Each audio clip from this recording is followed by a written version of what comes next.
সবাই বলে আল্লাহ এই জেনারেশনে কি খারাপ অবস্থা, সবাই শুধু ফোন দেখে। এই জেনারেশনের বিষয় কিন্তু এটা না, সবাই ফোন দেখে। বাচ্চাও ফোন দেখে, বাচ্চার মায়ও ফোন দেখে, বাচ্চার বাবাও ফোন দেখে, বাচ্চার নানিও ফোন দেখে, দাদিও ফোন দেখে, খালা খালু ফুপা ফুপি যেখানে যে কয়টা আছে সবাই শুধু ফোনে দেখে।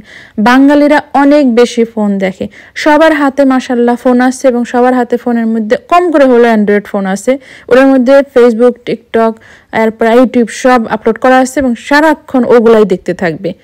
এই ইউরোপে আসার পর দেখলাম যে আমরা এশিয়ানরা কত বেশি ফোনে সময় নষ্ট করি। এখানকার লোকজন কিন্তু এত ফোন দেখে না, এখানকার লোকজন অত্যন্ত হিসেবি, কয় ঘন্টায় কাজ করবে, কখন ঘুমাতে যাবে, কখন ঘুম থেকে উঠবে সব মেপে মেপে করবে। এদের টাইম সেন্স এত ভালো যেটা চিন্তা করা যায় না। আর বাঙালিরা হচ্ছে আচ্ছা করতেছি পরে কর্মনে, এখন না কালকে কর্মনে, সে কাল আর জীবনেও আসে না, কালকেই পড়ে থাকে। বিদেশিদের মধ্যে যদি এত বেশি কাজের আগ্রহ থাকে, আমরা বাঙালিরা সারাক্ষণ ফোন নিয়ে কেন বসে থাকি বলেন তো? বিদেশের একজন মানুষ এত কাজ কই পায় এটা জিজ্ঞেস করবেন। বাঙালিদের প্রচুর কাজ, বাঙালিদের তো মেলা কাজ আছে, বিদেশিদের তো এত কাজ নাই, তো কি করে? কথাটা কিন্তু একদম এরকম না।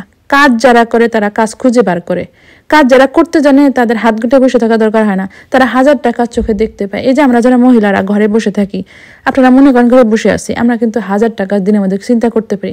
আমাদের কাজ কেন বলেন? ওই যে বৃষ্টি আসলো, ওই যে রোদ উঠলো, কোন জানলা বন্ধ করতে হবে, কোন জানলা মুছতে হবে, কোনে পানি পড়ছে সেটা মুছতে হবে, তো শুরু করে কার তাওয়াল নষ্ট, কার তাওয়ালে ময়লা, কার তাওয়াল ধুইতে হবে, কার তাওয়াল 7 দিন ধরে ধোয়া হয় নাই, কার কাপড় চোপড় ময়লা রয়েছে, বাথরুম কবে পরিষ্কার করছিলাম, কবে পরিষ্কার করতে হবে, রান্নায় কী করতে হবে, ছোটজন কী খাবে, বড়জন কী খাবে, মেজন কী খাবে, সমস্ত কিছু আমাদের একদম নখদর পরিমাণ। প্রত্যেকটা জিনিস আমরা একদম পারফেক্ট উপায়ে করতে চাই। এই যে এতক্ষণ বকবক করতে করতে আমি রান্নাটাও করে ফেলছি। আজকে আমি খুব মজাটা খাবার করেছি, পোলাও করছি 10 মিনিটে। এই পোলাওটা অসম্ভব সহজ রান্না, কিন্তু অসম্ভব মজা হয় খাইতে। আর করেছি চিকেন ফ্রাই, সাথে একটা সালাদ করেছি। সালাদের মধ্যে কোনো সালাদের উপকরণ নাই, টক দই, মধু আর ব্ল্যাক পেপার দিয়ে মিক্স করছি। অবশ্য আমার জামাই এটার নাম দিছে হচ্ছে কার্ড রাইস, মানে হচ্ছে টক দই দিয়ে ভাত যেটাকে বলে ওইটা, কিন্তু এই দইটা টক ছিল না, আমি যেহেতু মধু মিশাইছি সেই জন্য। অসম্ভব ভালো লাগে খেতে, একদিন পারফেক্ট একদম রেসিপি আপনাদের সাথে শেয়ার করবো। যাই হোক, যেটা বলতেছিলাম, ওই যে সবাই খালি ফোন দেখি, এই ফোন কিন্তু বিদেশরা দেখে না। বিদেশরা কি করে সেটা টপ করে আপনাদের একটু বলি। এরা সারাদিন মহিলাদের মতো কাজ করে, ছেলে মেয়ে সবাই, এবং ঘরের প্রত্যেকটা কোনায় কোনায় এত সুন্দরভাবে পরিষ্কার করে, এত যত্ন নিয়ে করে, যেটা দেখার মতো। আমার সত্যি খুব ভালো লাগছে। বাঙালি ছেলেরা যদি এরকম হয়তো কতই না ভালো হইতো বলেন।